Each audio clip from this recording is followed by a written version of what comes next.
خراب ہمارے ہو گئے ہیں تو ہم نے اس پر صبر کرنا ہے اور اب اس کو ٹھیک کرنے جانا ہے. یہ بھی سوچ پائی جاتی ہے, اس وجہ سے بھی ایک صبر سا ہے اور اس پہ زیادہ شور نہیں ہے. نہیں دیکھیے میں آپ کو بتاؤں پبلک پہ جتنا عوام پہ جتنا بوجھ ڈالا جانا تھا میرے خیال میں ہم نے بہت ڈال دیا. جی بہت اس سے زیادہ ہماری پولیٹیکل میرا سوال بھی یہی تھا کہ اس وجہ سے اتنا لیکن ریئیکشن آیا نہیں. نہیں ریئیکشن دیکھیں نا, ریئیکشن نہ آنے کی ریزنز بھی ڈیفرنٹ ہیں. لوگوں کو کچھ پاکستان کے ابتر معاشی حالات جس کرائسس میں ہم گزرے ہیں ان کا بھی احساس ہے. سو لوگوں میں اچھی ایک بات یہ آئی کہ وہ سڑکوں پر نکل کے جو ہلہ گلہ کرنا, جو جلسے جلوس اور مظاہرے توڑ پھوڑ کرنا, وہ اس پہ نہیں گئے. یہ ایک پازیٹیو چیز ہے, یہ اس میں یہ ہے. پر پھر اس کے باوجود یہ ہے کہ جو پولیٹیکل پارٹیز ہیں ان کے پاس میرے خیال کے مطابق, میں اس کو آخری موقع تو نہیں کہتا کیونکہ یہ بھی ایک آپ انتہا کی بات کرتے ہیں, پروسیس ہے, لیکن پولیٹیکل پارٹیز کے پاس یہ موقع ضرور ہے کہ وہ مہنگائی کو کم کرنے کے لیے کیا سوچ رکھتے ہیں, کیا پالیسی دیتے ہیں, کیا لائے عمل ہے. اور صرف نعرے نہیں, دعوے نہیں کہ ہم مہنگائی کم کر دیں. مہنگائی کیسے کم کر دیں گے؟ آپ اگر کہتے ہیں کہ جناب ہم اس مہنگائی کو پیچھے لے جائیں گے تو وہ انٹرنیشنلی کیونکہ مہنگائی ہے اور جو چیزیں جن کی قیمتیں بڑھ چکی ہیں آپ اس کو کم نہیں کر سکتے. سو جو پبلک ہے اس کو میرے خیال کے مطابق ریئلٹی بتائی جائے, حقیقت بتائی جائے, لوگ اس کو اور اس پہ کام کیا جائے. مہنگائی بہت بڑا ایشو ہے اور تمام پولیٹیکل پارٹیز کا سروے جو ہے نا, میں دیکھ کے حیران رہ گیا کہ سب سے بڑا ایشو جو پاکستانی عوام کے لیے وہ مہنگائی ہے اور باقی چیزیں سب اس کے بعد میں ہیں. اچھا اس میں انٹرسٹنگ ایک اور بات آپ سے بھی پوچھ لیتے ہیں آج.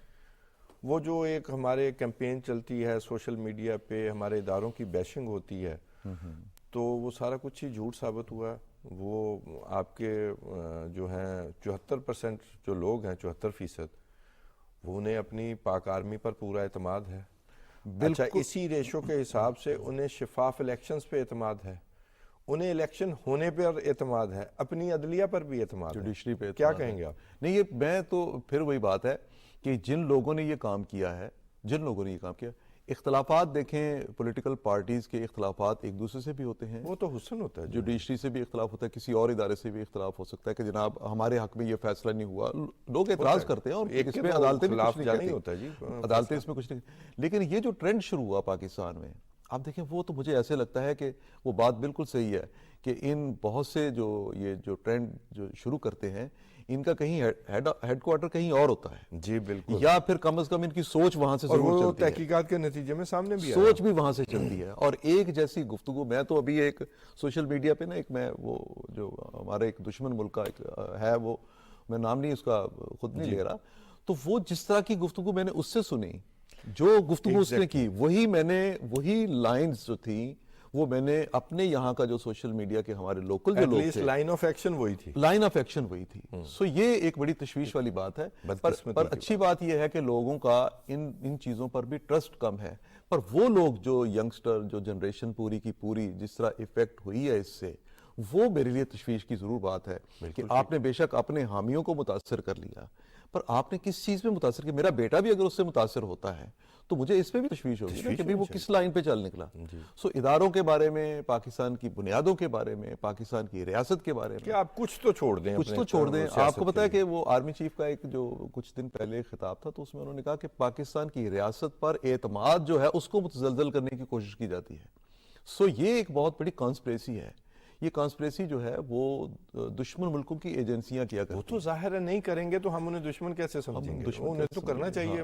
ہم نے بچنا ہے, ہم نے اپنے آپ کو سنبھال کے رکھنا ہے. بلاول بھٹو صاحب کی مہم لاہور میں کیسی چل رہی ہے؟ میرا خیال ہے کہ بلاول بھٹو کی مہم کو اس کو اپریشیٹ کیا جانا چاہیے. اب مجھے اس کے رزلٹ کا تو پتا نہیں ہے. میں نے کل ان کا وہ پوڈ کاسٹ ایک دیکھ رہا تھا تو انہوں نے اپنے منشور پر ہی بات کی. تو جیسا بھی ہم اختلاف بھی کر سکتے ہیں, لیکن وہ جب میزبان نے ان سے کہا جی آپ وہ 300 یونٹ کیسے دیں گے, تو انہوں نے اپنا منشور کھول کے بتایا کہ آپ نے میرا منشور پڑھا نہیں, میں نے طریقہ کار بھی بتایا. یہ ایک مثبت تبدیلی نہیں؟ دیکھیے توصیف صاحب, مسئلہ یہ ہے کہ پاکستان میں آپ کو پتا ہے کہ جب بھی کبھی بجلی کے نرخوں میں اضافہ ہوتا تھا نا, تو اس میں بتایا جاتا تھا کہ 100 یونٹ تک یا 150 یونٹ تک, 200 یونٹ تک یا 50 یونٹ, ایک بتائی جاتی تعداد کہ یہ لوگ اس سے متاثر نہیں ہوں گے. میرا اپنا بھی یہ خیال ہے, میرا یقین ہے کہ کوئی بھی حکومت اگر چاہے کہ ہم نے یہ کم آمدن والے جو لوگ ہیں ان کے لیے یہ پاکستان میں مراعات ان کو دینی ہے, یہاں ان کو سبسڈیز دینی ہے, تو یہ پاسبل ہے.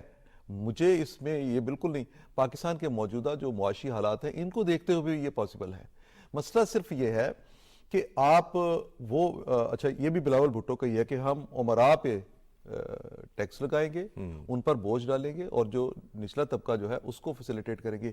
یہی اگر اپروچ جو ہے، یہ باقی پارٹیاں بھی یہ بات کرتی ہیں، لیکن عملی طور پر اگر آپ یہ کام کریں تو میرا نہیں خیال کہ آپ پاکستان میں پبلک کو قومی خزانے پر کوئی بہت بڑا بوجھ ڈالے بغیر، آپ عالمی مالیاتی اداروں کو ناراض کیے بغیر، کیونکہ ہم ظاہر ہے ہماری مجبوریاں بھی ہیں، ان کو ناراض کیے بغیر ہم یہ کام کر سکتے ہیں کہ اپنی جو لوئر طبقہ جو ہے اس کو فیسیلیٹیٹ کر سکتے ہیں. انہیں تو صرف مسئلہ یہ ہے نا کہ بھی آپ اپنے فنانسز پروڈیوس کریں، اپنے پیسے پروڈیوس کریں، ہمیں بتائیں کہ آپ کے پاس کتنے ہیں، اپنا ذر مبادلہ. بلکہ آپ کو یاد ہونا چاہیے کہ وہ آئی ایم ایف کی جو خاتون ایک تھی جو اس کی سربراہ تھی، ہاں جی پریزیڈنٹ تھی اس کی، انہوں نے کہا کہ مجھے پاکستان کے عوام کے حالات پر 3-4 مہینے 5 مہینے پہلے جب ہمارا چل رہا تھا نا ان کے ساتھ وہ نیگوسیشن چل رہی تھی، انہوں نے کہا ہمیں بڑی تشویش ہے، پر مسئلہ یہ ہے کہ پاکستان میں ٹیکس کلیکشن کا سسٹم ٹھیک نہیں ہے.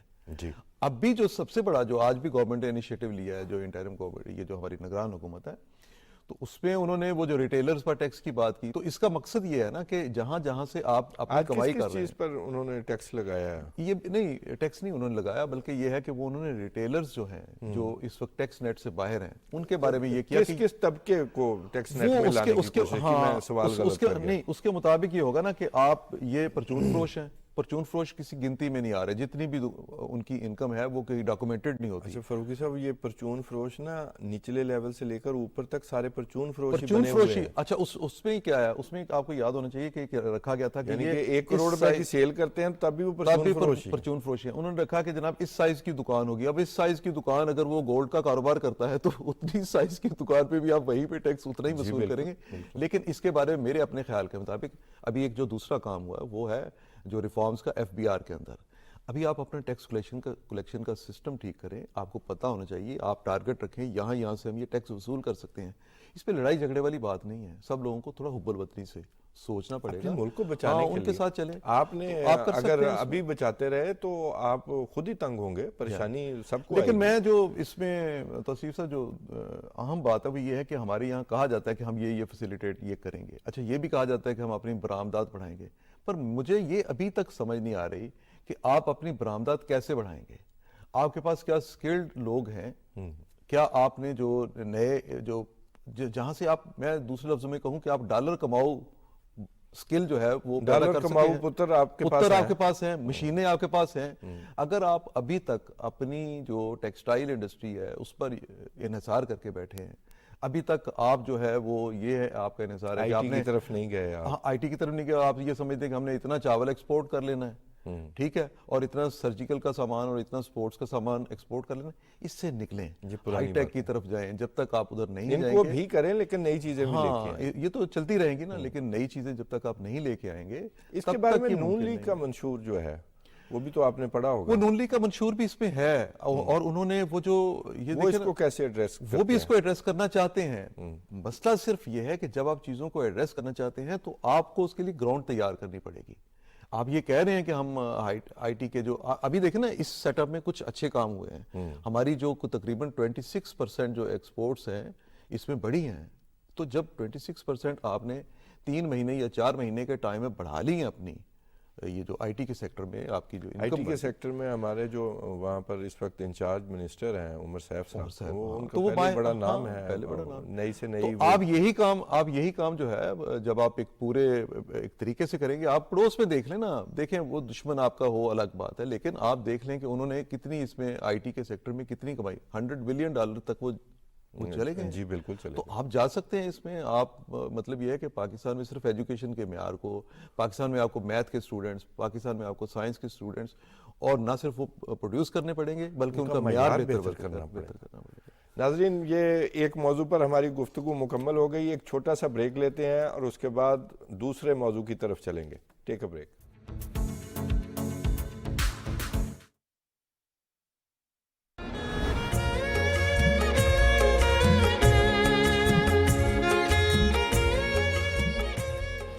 پانچ فروری یوم یکجہتی کشمیر. تمام پاکستانی عوام بشمول تمام ادارے پولیٹیکل پارٹیز کشمیریوں کے ساتھ یہ یکجہتی کے طور پر منا رہے ہیں کشمیریوں کا جو موقف ہے وہ رائٹ ٹو سیلف ڈٹرمنیشن ہے اکارڈنگ ٹو UN ریزولوشنز. ہم آج تک اسی چیز کو آگے پروموٹ کرتے آئے ہیں. اب کشمیریوں کے لیے یہ چیز باعث فخر ہے کہ ہم اپنی رائٹ ٹو سیلف ڈٹرمنٹ جو کہ ایک جینیون جو مومنٹ ہے جس کو اقوام متحدہ اور عالمی اداروں نے تسلیم کیا ہوا ہے اس کے لیے جدوجہد کر رہے ہیں. ایک دن انشاءاللہ وہ ضرور آئے گا کہ کشمیر جو ایجنڈا کے تحت پاکستان کا نیچرلی ایک حصہ ہے وہ مکمل تکمیل کی طرف پہنچ جائے گا.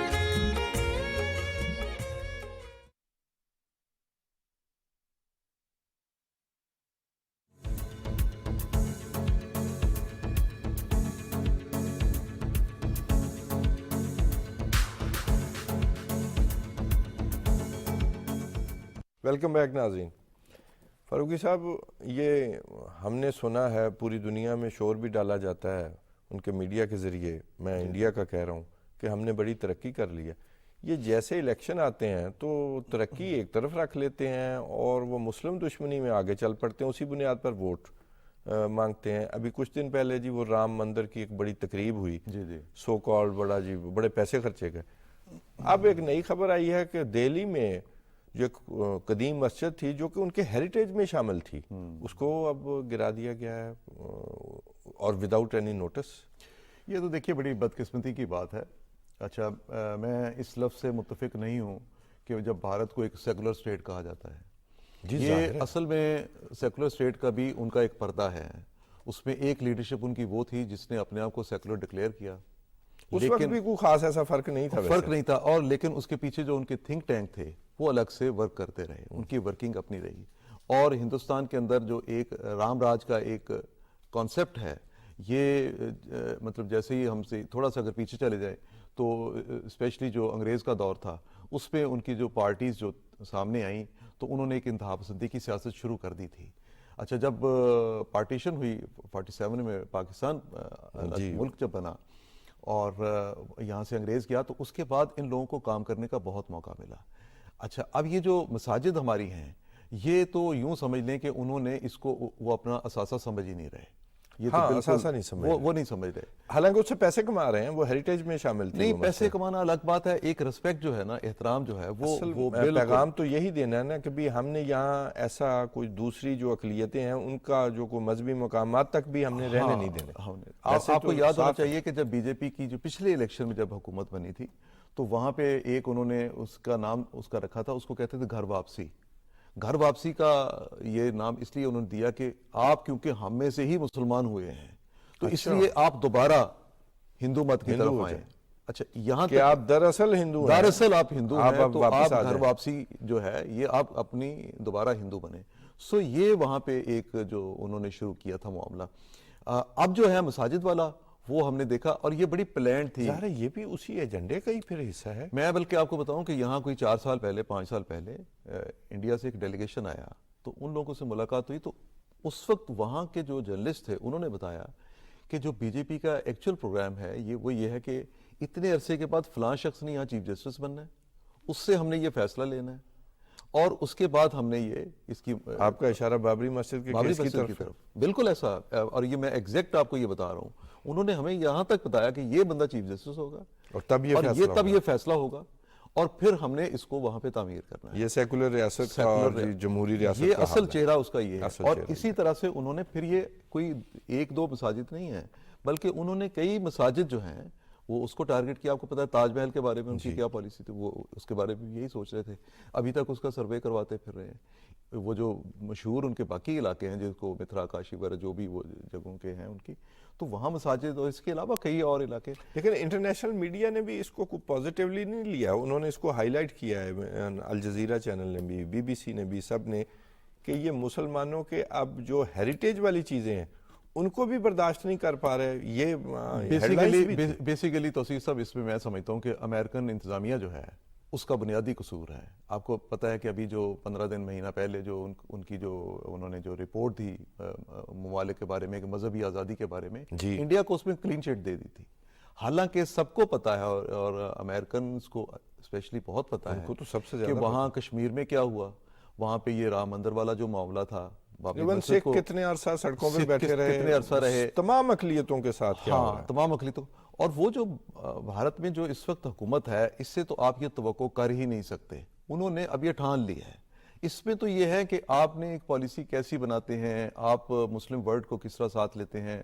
اور مسلم ورلڈ سے بھی زیادہ میں آپ کو یہ کہوں کہ مسلم ورلڈ کو جب تک ویسٹ کا ساتھ نہیں ملتا تب تک آپ نہیں روک سکیں گے انڈیا کو. جی وہاں پہ جو بھی کام وہ کرنا چاہیں گے وہاں پہ ہوتا جائے گا. اور انڈیا والے جو اس وقت ان کی لیڈرشپ ہے وہ مذہب کے سہارے پہ وہ یہ الیکشن جیتنا چاہ رہی ہے. میں نے یہی عرض کی نا کہ ترقی اتنی کی ہے سو کال کہ جی ہم بہت ترقی کر گئے، اور نظر بھی آتی ہے، ہمیں اس پہ کوئی اعتراف میں کوئی مشکل نہیں ہے. لیکن جب الیکشن ہوتا ہے تو یہی مذہب، یہی اقلیتوں پر ظلم اور یہ سارا کچھ دکھا کے لوگوں کے جذبات جو ہے وہ انگیخت کر کے اور وہ اس سے ووٹ لیے جاتے ہیں. تو اسی صاحب 20% انڈیا کی پاپولیشن جو ہے وہ مسلم ہے. جی مسلمانوں کی تعداد اتنی ہے. اور وہ یہی اچھا بہت وہ بڑا مسئلہ ہے. 16% اس کو کہتے ہیں، لیکن ایکچولی جو ہے وہ 20%. 20%. اچھا اب 20% کو اگر آپ قومی دھارے سے الگ کر دیں گے، ان کو کچل دیں گے، ان کو ترقی نہیں کرنے دیں گے، ان کی ایجوکیشن کے راستے ختم کر دیں گے، پھر آپ کسی ملک کو ترقی کیسے حقیقی معنوں میں دلوا سکتے ہیں؟ جی کیا آپ نے یہ ٹھان لیا کہ آپ نے 25-30 کروڑ جو وہاں پہ مسلم ہے اس کو آپ نے اس سے بھی برے حالات میں لے جانا ہے؟ اور اتنی بڑی تعداد کو آپ ان کو ڈسگرنٹلڈ ایلیمنٹس میں چینج کر رہے ہیں، اور پھر اس کا ریئیکشن بھی آ سکتا ہے. ریئیکشن بھی اس کا آ سکتا ہے. پھر آپ کہیں گے کہ جی فلاں نے ہمیں چھیڑ دیا، فلاں نے ہمیں چھیڑ دیا. ہاں حرکتیں تو وہ آپ تو خود ہمیں سے کر ظاہر رہے ہے پتہ ہے کہ دیکھیں نا وہاں جو آزادی کی تحریکیں مختلف ریاستوں میں وہاں پہ ہیں، تو اس کی بنیادی وجہ بھی یہی ہے نا کہ جو دہلی میں بیٹھے حکمران ہیں ان کی سوچ جو ہے وہ مختلف ہے، اور باقی جو مختلف سٹیٹس ہیں وہاں پہ لوگوں کی سوچ مختلف ہے. جو انتہا پسند ہندو ہے اس کی سوچ مختلف ہے. اچھا اور اس میں اچھے لوگ بھی ہیں، کوئی شک نہیں اس میں کہ اچھے لوگ وہاں پہ نہیں ہوں سر گے. انتہا پسندی میں کیسے اچھے لوگ ہو نہیں سکتے اس سے ہٹ کے میں بات کر رہا ہوں، اس انتہا پسندی سے ہٹ کے میں بات کر رہا ہوں کہ وہاں اچھے لوگ بھی ہیں. لیکن جو انتہا پسندی کی سوچ کا غلبہ جس طرح سے آ گیا، آپ تو دیکھیں نا کہ جو راہل نے جو ابھی جو ریاستی انتخابات تھے وہاں جو کمپین شروع کی، تو راہل نے بھی اپنا حلیہ بالکل وہی کر لیا تقریباً. کرنا پڑا تو مجبوری. چلے اچھا انہوں نے بھی اپنا چوگا اتار لیا، اور وہ جیسے سوشل میڈیا پہ بھی بدماشی فلاں چیز نہیں چل سکتی. اب انڈیا کا یہ بھی ہے کہ مارکیٹ ہے جی، فیس بک فلاں چیز نہیں چلا سکتا، بس وہ اپنی فلاں دیکھنا چلا اس سکتا. بلیک میلنگ، وہ اپنی ان کی بلیک میلنگ ہے، اس بلیک میلنگ کی وجہ سے یہ سارا کچھ انہوں نے جو جیسے آپ نے کہا امریکہ سے ویپنز کا ان کا یہ میں ابھی اسی موضوع کی طرف آنے لگا ہوں. ادھر یہ سارا کچھ ہو رہا ہے، لوگوں کی مذہبی آزادیاں سلب ہو رہی ہیں، اور دوسری طرف جناب ہمارے جنگی عزائم ہیں کہ وہ سنبھلنے نہیں پا رہے. ابھی امریکہ سے کوئی 31 جو ہیں ڈرون پریڈیٹر میزائل بردار وہ طیارے ملنے جا رہے ہیں. اور کیا ان کا استعمال ہے اور کیا ان کا معاملہ ہے؟ میرا اپنا یہ خیال ہے کہ اس حقیقت کو پاکستان کو اچھی طرح سے، پاکستان کے ہر شخص کو سمجھ لینا چاہیے کہ امریکہ کے ساتھ جو آپ کی ریلیشن شپ ہے وہ اس لیول کی اب نہیں رہی جس طرح کی انڈیا اور امریکہ. انڈیا کو انڈو پیسیفک جو پالیٹکس ہے وہاں پر استعمال کرنا چاہتے ہیں. وہ وہیں پہ دیکھیں نا ان کو انہوں نے جو بحیرہ عرب ہے اس میں سارا ان کے حوالے کر دیا ایک طرح کا. اور بیسک انڈیا نے بھی اپنی سیاست یہ کیا کہ انہوں نے بتایا کہ چائنا کو مقابلہ کرنے کے لیے ہم ماہرین یہی کہہ رہے ہیں کہ یہ چائنا کے لیے دیے جا رہے ہیں، اور لداخ میں بھی. لیکن یہ ہے کہ دیکھیے وہ ایک انٹرنیشنل کھیل ہے وہ اپنی جگہ پہ، لیکن بنیادی طور پہ اس کا پاکستان کو کتنا نقصان ہوتا ہے، طاقت کا توازن یہاں کتنا ڈسٹرب ہوا ہے، اس کا میرے خیال کے مطابق شاید امریکہ کو اس وقت احساس نہیں ہو رہا. لیکن انڈیا کے اپنے عزائم میں نے آپ کو اچھا میرا نہیں خیال کہ امریکہ کو احساس نہیں ہے، میرا خیال ہے کہ ان کے مفادات اب اس سائڈ پہ چل پڑے ہیں.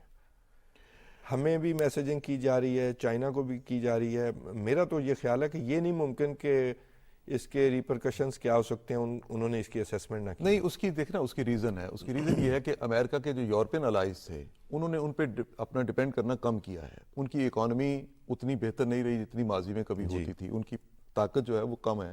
اب ظاہر ہے کہ انڈیا نے جو اس کی گروتھ ہے معاشی طور پہ اس نے اپنے آپ کو مطلب چوتھے پانچویں نمبر پہ لے آیا. پھر انڈیا نے یہ بھی تو آفر کیا نا کہ آپ میرے کندھوں پہ سوار ہو سکتے ہیں. آپ کو یاد ہے کہ جب 9/11 ہوا تھا نا اس وقت بھی ہم پاکستان پہ کہا جاتا ہے نا کہ آپ نے راستے دیے.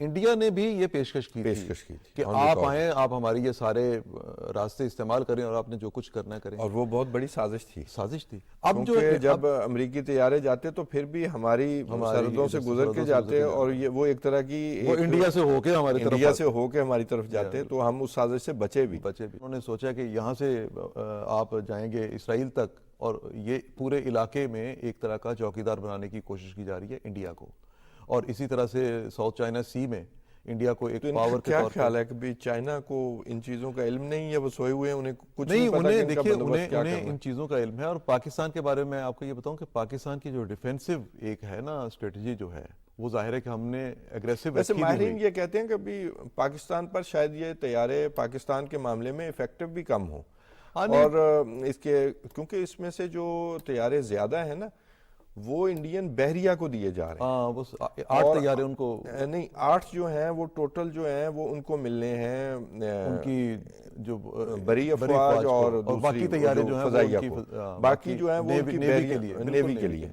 تو اس کا مطلب یہ ہے کہ بھی براڈر پرسپیکٹو میں کچھ اور کرنے جا رہے ہیں ساروں یہی طیارے دیکھیں ان کے پاس پہلے بھی تھے، تو لیکن انہوں نے وہ طیارے جو تھے نا جی 2 طیارے انہوں نے کرائے پہ بھی پہلے بھی لیے، کرائے پہ پہلے لیے تھے، وہ طیارے جو تھے وہ انہوں نے وہ چائنا کے جو ان کے ساتھ کنفلکٹ ان کا شروع ہوا وہاں پہ استعمال کیا۔ اب یہ بھی ان پہ ڈیپینڈ کرتا ہے کہ وہ کس وقت اپنے طیارے کہاں پہ استعمال کرتے ہیں وہ سارے۔ یہ تو ہمیں تو بیسیکلی پاکستان کے اپنے حوالے سے یہ سوچنا ہے کہ ہم نے اس کا مقابلہ کیسے کرنا ہے۔ مقابلہ جو ہے وہ ہم اتنے اخراجات، اب یہ تقریباً $4 بلین کا ان کا ایک معاہدہ ہے، بہت مہنگا، تو ہم ظاہر ہے کہ اس وقت یہ تو نہیں کر سکتے کہ ہم $4 بلین کے لیے سلو ہیں اور ریڈار میں بھی آ سکتے ہیں، کوئی ایسا کوئی خاص بات نہیں ہے، لیکن یہ دنیا کے چند ممالک کے پاس یہ سٹیٹ آف دی آرٹ۔ حالانکہ دیکھیں اور ایک بات اور ہے کہ ویسٹ کو یہ احساس بھی ہونا شروع ہو گیا کہ جیسے ہم پتہ ہے کچھ دن پہلے ہم ایسی بیٹھے بات کی تھی، میں نے کہا کہ یہ انڈیا جو ہے اپنے بارڈر سے نکل کے، ابھی ایک تو دیکھیے نا مالدیو وغیرہ کا ایشو تھا، سری لنکا کا ایشو ہے، بنگلہ دیش کے انتخابات میں مداخلت کی، ہم نے اس دن انتخابات کے مداخلت کے حوالے سے بات کی، میں نے کہا کہاں پہنچ رہے ہیں؟ نہیں،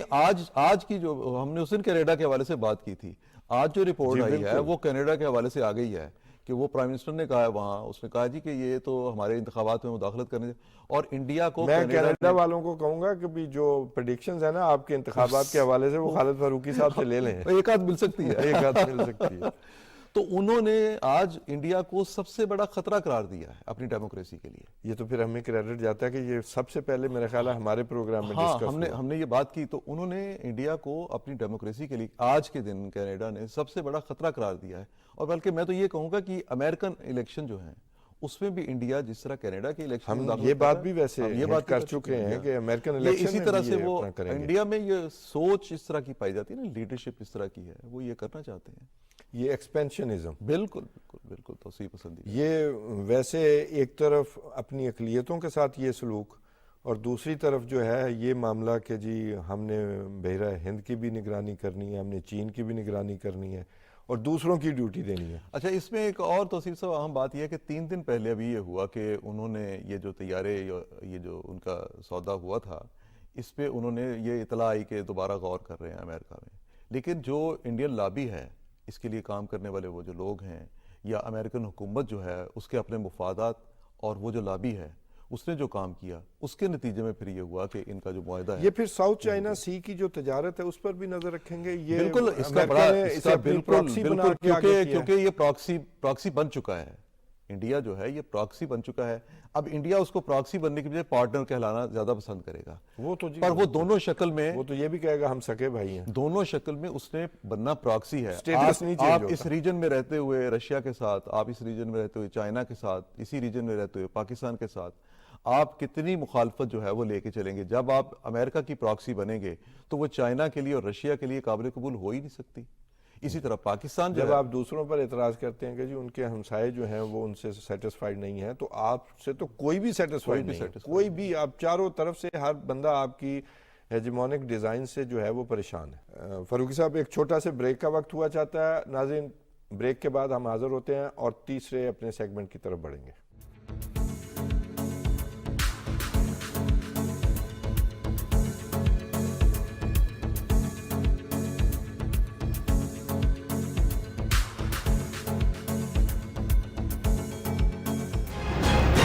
بات کریں گے پاکستان کی 3 معتبر سیاسی جماعتوں کے ساتھ آئینی اصلاحات کے حوالے سے۔ کیا یہ پیپلز پارٹی اپنے اس بنیادی مینیفیسٹو کی طرف جا رہی ہے جس میں سوشلزم کا نام لے لیا گیا تھا؟ ہمارے منشور کا جو ٹائٹل ہے وہ ہے نئی سوچ۔ ہمارے پارٹی کا منشور بڑا واضح رہا ہے۔ آپ نے فائنینسز کا میکینزم دیا ہے اور یہ کہا ہے کہ وفاق جو ہے لوکل گورنمنٹ کے حوالے سے جو ہے وہ اسٹرکچر وہ جو وضع کرے گا۔ یہ کلیم کرتے ہیں کہ ہم نے جو روٹ لیول ڈیموکریسی کو پریویل کرنے کے لیے یہ منشور ہم نے ترتیب دیا۔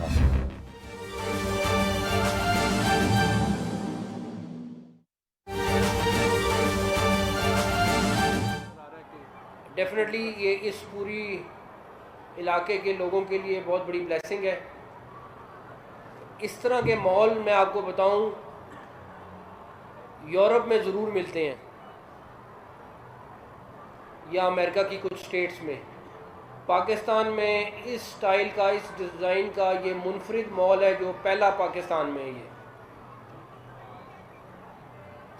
مجھے سی بی ڈی سے بڑی امید ہے کہ یہ اس کو ایک انٹرنیشنل لیول کی آرگنائزیشن کی طرح چلائے گی، کیونکہ انہوں نے آگے بہت سارے مال اور چلانے ہیں، اور یہ مال چلے گا تو وہ باقی مال بھی چلیں گے۔ تو ونس اگین سارے لوگ جنہوں نے اس کو سکسیسفل بنانے میں حصہ ڈالا وہ تمام کے تمام مبارکباد کے مستحق ہیں، اور اللہ تعالیٰ اس مال کو کامیاب کرے اور ایک ایل ڈی اے اور سی بی ڈی اے کے لیے ریونیو جنریٹنگ جو ایک سورس ہے وہ ایک سکسیسفل سورس کے طور پہ سامنے آئے۔ بہت شکریہ، تھینک یو۔ نگراں وزیر اعلیٰ پنجاب محسن نقوی لاہور میں تقریب سے خطاب کر رہے تھے۔ ان کا کہنا تھا کہ تاجروں کو زیادہ سے زیادہ رات فراہم کریں گے۔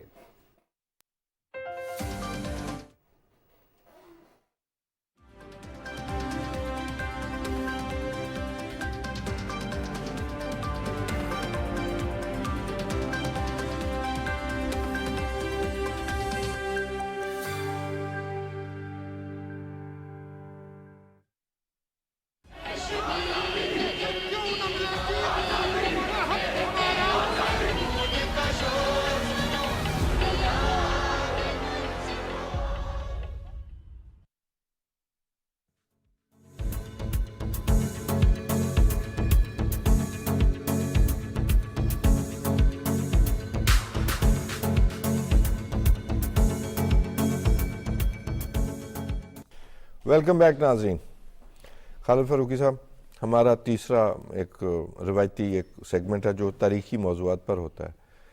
ایک ہوتا تھا چانکیا، جی جی، اور سنا ہے وہ ٹیکسلا میں پیدا ہوا، برہمن قوم کا تھا اور جین مذہب سے وہ تعلق رکھتا تھا، اور اس کے بارے میں یہ بلکہ کہا جاتا ہے کہ وہ دنیا کا پہلا پولیٹیکل فلاسفر تھا۔ ناظرین، ہم یہ کسی کو ہیرو یا ویلن ثابت کرنے کے لیے یہ بات نہیں کر رہے، یہاں پر یہ موضوع گفتگو میں نہیں ہے، بلکہ ہم ایک تاریخی جو شخصیت ہے اس پر بات کر رہے ہیں۔ تو امید ہے آپ کو یہ ہماری جو ڈسکشن ہے وہ پسند آئے گی۔ تو کیسے اس نے یہ سارا ایک کنگ میکر کا رول جو ہے وہ اپنایا، اور کس طرح ایک انتہائی عظیم ریاست تشکیل دی، اور اس کے کنٹرولز کیا تھے، جو اس کی پولیٹیکل فلسفی تھی اس میں پازیٹیو نیگیٹو، وہ بھی سارے کیا کہتے ہیں؟ دیکھیے، اس شخص کا جو بھی کریکٹر ہمارے سامنے آتا ہے اس میں بنیادی چیز یہ ہے کہ ایک بندہ جس کی کوئی بیس نہیں ہے، جو ایک غریب خاندان سے تعلق رکھتا ہے جی، اور اگر اس کو کسی جگہ پہ ایکسیپٹ نہیں کیا گیا تو اس نے اس کا بدلہ کیسے لیا؟ جی، بنیادی طور پہ وہ یہ ایک ایسا شخص جس نے بدلہ لیا۔ بلکہ اس میں ایک پوائنٹ یہ بھی ہے، یہ ٹیکسلا میں جب وہ الیگزینڈر اسکندر اعظم آیا تو یہاں پر کوئی راجہ امبی کی حکومت تھی، اور وہاں اس نے مار پڑتے دیکھی، تو اس وقت بھی اس نے یہ فیصلہ کیا کہ کہا جاتا ہے کہ ہندوستان کو ایک بڑی ریاست میں جو ہے بدلنا چاہیے، نہ کہ یہ راجوں کی ریاست ہو۔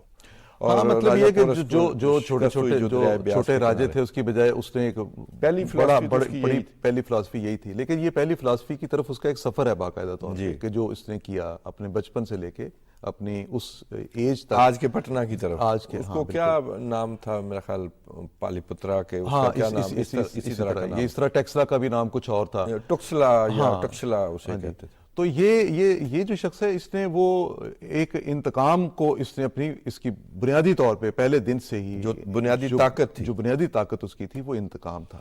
اس انتقام میں بدلہ شامل ہوا, وہ انتقام اور بدلہ جو ہے یہ اس کی بنیادی طاقت تھی, جس کے ساتھ ظاہر ہے کہ وہ ایک بندہ اپنے دور کی اس وقت کی جتنی ایجوکیشن اس کو مل سکتی تھی وہ اس نے حاصل کی. اور بلکہ یہ بھی ہے کہ اس کو کہا یہ جاتا ہے کہ اس نے پرشین بھی سیکھی, فارسی زبان بھی سیکھی, اس نے یونانی زبان بھی سیکھی. ظاہر ہے یہ زبانیں سیکھنے کا مقصد وہ علوم حاصل کرنا بھی تھا, تو اس نے علوم بھی حاصل کیے اور اس نے اپنے آپ کو ایک ایسا شخص ثابت کیا جو حقیقی معنوں میں گرو کہلا سکتا. بلکہ اس سے پہلے اس نے یونانیوں کو جو یہاں پر رہ گئے تھے, جن کے وہ یہاں راجے بنے بیٹھے تھے, تو وہ چندر گپت موریہ کے ذریعے اس نے ان ساروں کو فتح کیا. باقی جنگ تو وہ جو نندا خاندان ہے اس کے ساتھ بعد میں ہوئی.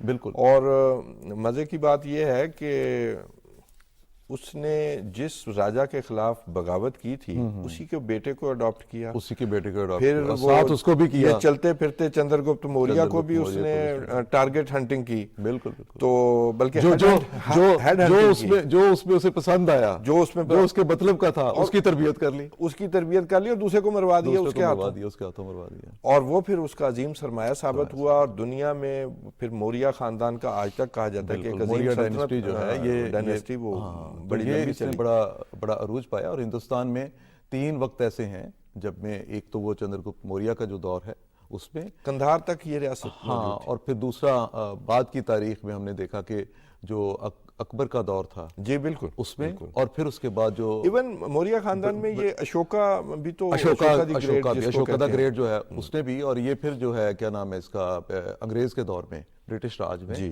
پھر یہ ہندوستان جو ہے وہ اس شکل میں سامنے آیا. لیکن اس دور میں اتنا بڑا مطلب 2400 سال پہلے, 2400 سال پہلے یہ فلسفی سامنے آئی تھی. یہ فلسفی سامنے آئی کہ آپ ایک عظیم تر ریاست جو ہے وہ بنائیں. اور آج کا بھی میں سمجھتا ہوں کہ جو اس کے نیگیٹو اس کی سوچ جو تھی, یا جو اس کی تعلیمات میں سے جو نیگیٹو پہلو ہے, وہ آج کی جو بھارتی جو حکمران جماعت ہے, یہ ایکچولی یہ اس کی وارث بن گئی ہے. جی جواہر لال نہرو جو ہے وہ بھی اسے گرو مانتے تھے. اور یہ جو اب تو میرا خیال ہے تمام جو منفی پہلو تھے اس کی جو فلسفی کے, وہی سارے اڈاپٹ کیے ہوئے ہیں. لیکن اس کے کنٹورز کیا تھے جو اس نے اپنی کتاب جو ہے مشہور کتاب ارتھ شاستر, اور اس وقت لکھی گئی یہ کتابیں میرے خیال 150 باب تھے جب کاغذ نہیں ہوتا تھا, سیاہی نہیں ہوتی تھی. تو اس کے کنٹورز کیا تھے, کیا پالیسی اس نے اقتصادیات پہ بھی بات کی. جی اس نے اقتصادیات پہ بھی بات کی, اس نے اسٹیٹ کو کیسے رن کرنا ہے اس پہ بھی بات کی. بنیادی طور پہ اس کا یہ جو فلسفی تھی وہ یہ تھی کہ اقتدار حاصل کیسے کرنا ہے, اور اپنے راستے میں جو بھی رکاوٹ آتی ہے اس کو آپ نے کس طرح ایلیمینیٹ کرنا ہے.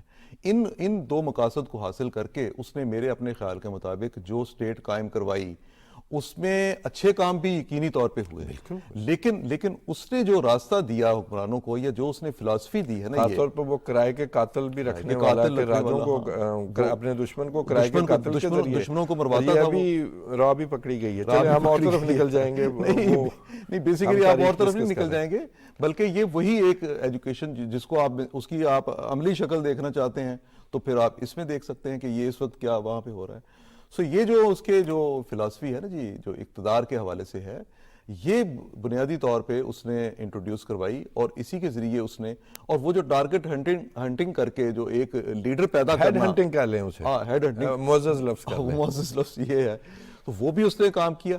مقصد یہ ہے کہ اس کے راستے میں جو چیز اس نے یہ باقاعدہ طور پہ فلسفی یہ دی کہ آپ کے راستے میں جو چیز آئے اس کو ختم کرتا. اچھا, ایک جو اس کا پازیٹیو بھی پہلو ہے کہ اس میں اس کے نظام میں جو اس نے سوچا, اس میں ڈیولوشن بھی اس وقت کے حساب سے نظر آتی ہے کہ جو گاؤں کی سطح کا جو سرپنچ ہے وہ سزا بھی دے سکے گا, وہ لوگوں کے معاملات, پل, سڑک, یا وہ جو اس وقت کی سہولیات ہے اس کے بارے میں بھی آگے اپنی رائے دے سکے گا. اس کی جو تعلیمات, میں اس کو ذرا تھوڑا سا ہم اپنے طور پہ لفظ استعمال کریں, لیکن اس کی جو ہے اس میں بنیادی طور پہ عوام, اس کی فلسفی جو ہے اس میں سماجی حوالے سے بڑی چیزیں ہیں. عوام کی فلاح و بہبود اس نے بڑا زور دیا, اور اس کے علاوہ نہ صرف اس دور میں, میں سمجھتا ہوں کہ شاید آج کے انڈیا کو یا کسی بھی ملک کو اس چیز کو تھوڑا سا ضرور لینا چاہیے.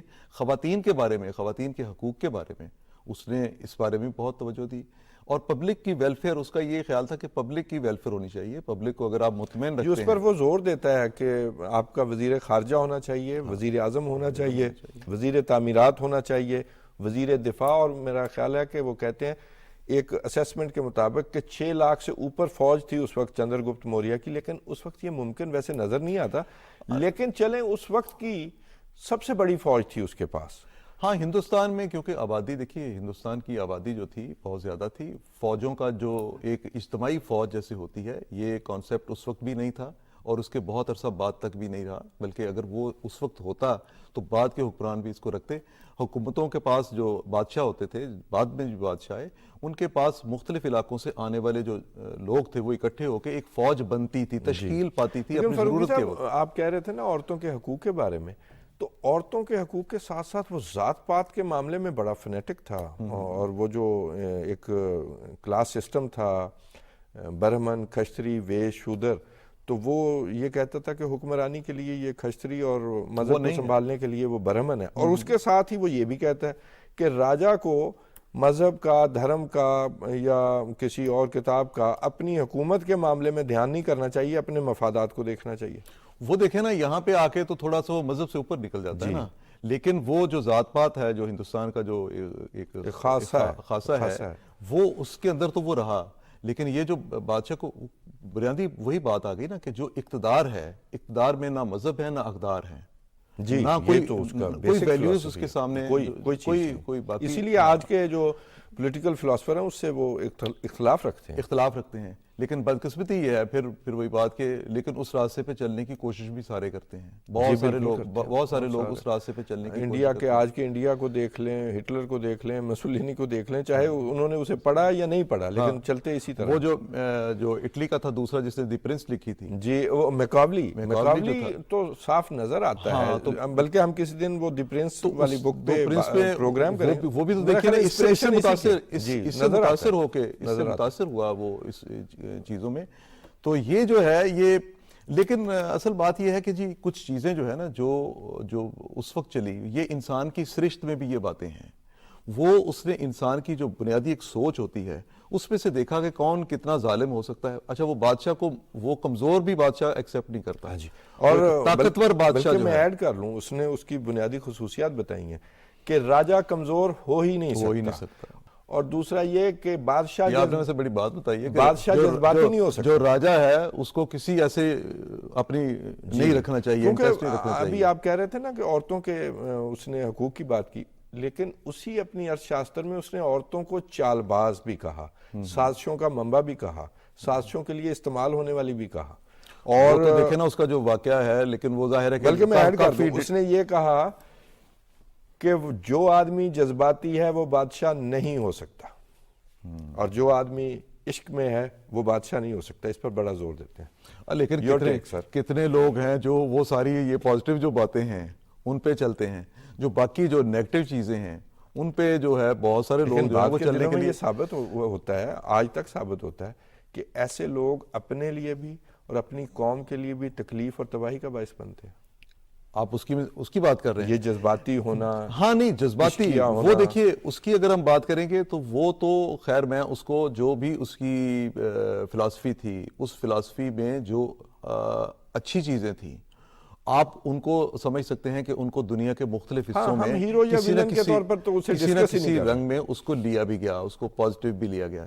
لیکن جو چیزیں بنیاد بن گئیں اس کی فلسفی کی, وہ جو آج تک جو وہ ہے دھوکہ, وہ ہے فریب, وہ ہے موقع پرستی, وہ کسی بھی طرح سے, ہاں وہ ہے اقتدار کے لیے ہر وہ کام کر گزرنا. آپ کو جس کو آج میں نے ابھی بات کی کہ آپ اپنے اقتدار کے لیے, آپ اپنی حمایت کے لیے, آپ اپنی سپورٹ حاصل کرنے کے لیے وہ کام نہ کریں جو آپ کی ریاست کو نقصان دیتا ہو. یہ اس کا مطلب پھر ہے کہ یہاں پہ ہم نے کہیں نہ کہیں اس فلسفی سے کچھ اڈاپٹ کر لیا ہے. ماڈرن ریاست کا تصور اس وقت کچھ اور ہے, لیکن میں ایک اور بھی مزے کی بات بتاؤں ناظرین کے لیے بھی کہ وہ اس نے جب یہ نندا خاندان سے لڑائی مول لی اور چندر گپت موریہ تیار کر رہا تھا تو اسے پیسے چاہیے تھے فوج تیار کرنے کے لیے. تو اس نے یہ جو وہ ڈبل شاہ والی گیم نہیں ہے وہ اس وقت اس نے ایجاد کی ہے. گولڈ کوائنز جو 1 سے 8 سکے بناتا تھا. میں یہ بھی پڑھ کے حیران رہا کبھی اس طرح اس نے بیسیکلی. اچھا یہ اصل میں کچھ مختلف ایسی اس کے بارے میں کہانیاں ہیں کہ اس نے یہ کہانیاں بھی کہ اتنے کروڑ جو کوائنز تھے اس کے پاس گولڈ کوائنز تھے وہ اس نے ایک جگہ ڈمپ کر دیے. حالانکہ وہ خود جھونپڑی میں رہا اس نے وہ ڈمپ کر دیے. پھر جب اس نے ایک بندہ تیار کر لیا تو اس کے مخالفین کو اس نے مارنے کے لیے جو اس کی جہاں جہاں لڑائیاں تھیں وہاں اس نے وہ خزانہ اپنا جو ہے وہ استعمال کیا. یہ تو میرے اپنے خیال کے مطابق یہ روایتی کہانیاں اس کے بارے میں ہیں, وہ چلتی ہیں, انٹرسٹ بھی اس میں ہوتا ہے, لوگ مختلف طرح سے. ہاں بالکل, یہ اس طرح کی سٹوریز ہیں. باقی جو ہے بنیادی طور پہ وہ وہی بات آتی ہے کہ اس نے اسٹیٹس مین کے طور پہ کس طرح کا شخص دیکھا, کیا وہ کیا چاہتا تھا, ایک اسٹیٹ رن کرنے والا حکمران آپ کا کیسا ہونا چاہیے. بنیادی بات اصل میں اس کی جو ہے یہ جو میں نے جذبات اور عشق والی بات کی, یہ اس کے وہ ایک اسٹیٹس مین انفیکٹ ایک بادشاہ کو اس طرح دیکھنا چاہتا تھا. کیونکہ دیکھیے ریاست جس شخص نے چلانی ہے نا جی, ریاست وہ جب تک ایک سیریس شخص نہیں ہوگا, جب تک اس کا ٹارگٹ اس کی پبلک نہیں ہوگی, جب تک عوام نہیں ہوگی. کہ ایک بادشاہ کو دانشور ہونا چاہیے. یہ اسٹیٹسمین ہونے والی بات ہے نا کہ اسے دانشور ہونا چاہیے, اس کی سوچ وسیع ہونی چاہیے. اور بادشاہ کے سامنے دیکھیے آج کی جدید ریاست اور اس کی ریاست میں بنیادی فرق یہ ہے کہ اس ریاست میں جو عوام ہے وہ رعایا تھے. جی اب عوام رعایا نہیں ہوتے. اب عوام رعایا نہیں ہوتے. فرق ہے. ہمارے ہاں مسئلہ یہ آ گیا کہ وہ جو لوگ ہیں جنہوں نے اس کی فلسفی کو اب بھی اڈاپٹ کرنے کی کوشش کرتے ہیں جس جگہ پہ بھی, ایک تو میں نہیں اس بات کو سمجھتا کہ جدید ریاست میں ہر قیمت پر اقتدار کا حصول کسی انسان کی منزل ہونا چاہیے, کسی پولیٹیکل پارٹی کو اس راستے پہ چلنا چاہیے. ہاں جی. اور دوسری بات یہ ہے کہ آپ اپنی جو پبلک ہے اس کے ساتھ رعایا والا سلوک نہیں کر سکتے. رعایا نہیں ہے یہ اسٹیک ہولڈرز ہیں. اگر آپ اس کے ساتھ وہی رعایا والا بڑے اسٹیک ہولڈر ہیں تو وہ جو اس کی فلسفی میں یہ اس رعایا کو سامنے رکھتے ہوئے بادشاہ کے جو خواص تھے, اس کی جو خصوصیات تھیں, وہ خصوصیات اس کی بادشاہ کی بیان کی گئیں. کس طرح کا حکمران ہونا چاہیے, کیا کیا اس کی ایجوکیشن ہونی چاہیے, اس کی ایجوکیشن پہ بھی اس کی بڑی توجہ ہے. اور اس کی وہ جو ذاتی صلاحیت, ذاتی قابلیت ہے, اس پر بھی اس کی بڑی توجہ ہے. لیکن یہ ہے کہ آج کے دور میں بہرحال اس کی کچھ چیزیں تو کوئی شخص اڈاپٹ کر سکتا ہے, لیکن بہت سی ایسی ہیں جس میں یہ میں نے کہا نیگیٹو جو اس کے, لیکن بہرحال وہ دنیا کا پہلا پولیٹیکل فلسفی. بالکل یہ بات ظاہر. بہت شکریہ خالد فاروقی صاحب. ناظرین آج کے لیے اتنا ہی. امید ہے آپ کو ہمارا یہ سیگمنٹ بھی پسند آیا ہوگا, اور ذہن میں رکھیے گا جذباتی اور عشق والے حکمران نہیں ہوا کرتے. آج کے لیے اپنے میزبان توصیف احمد خان کو اجازت دیجیے. اللہ حافظ.